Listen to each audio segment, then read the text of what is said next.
Then I shall go in it. But I must owe something. Find what I owe, Watson. I am all off color. I can do nothing for myself. I walked down the narrow passage between the doubled row of sleepers, holding my breath to keep out the vile stupefying fumes of the drug, and looking about for the manager.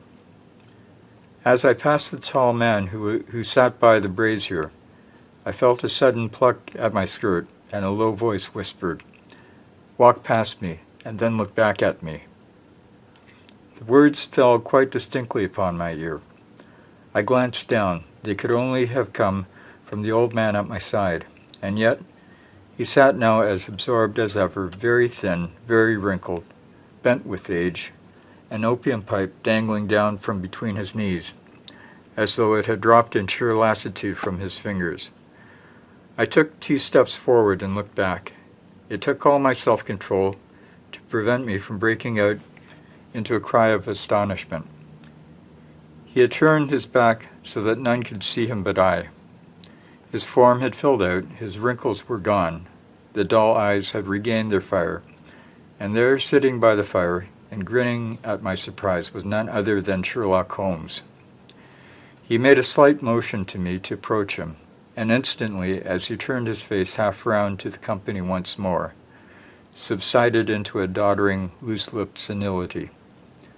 "Holmes," I whispered, "what on earth are you doing in this den?"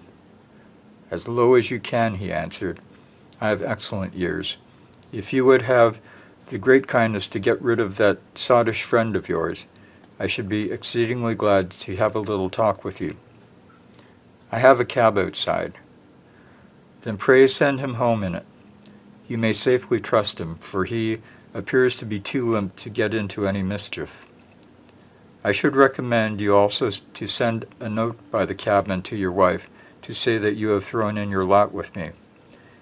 If you will wait outside, I shall be with you in 5 minutes." It was difficult to refuse any of Sherlock Holmes' requests, for they were always so exceedingly definite and put forward with such a quiet air of mastery.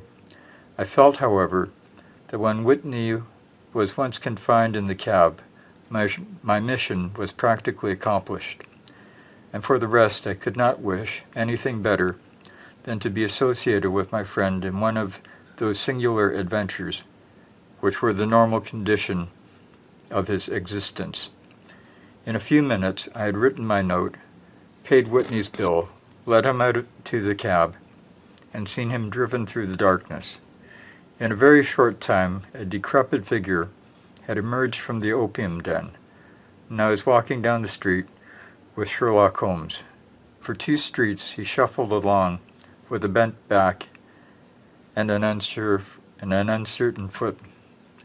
Then, glancing quickly around, he straightened himself out and burst into a hearty fit of laughter.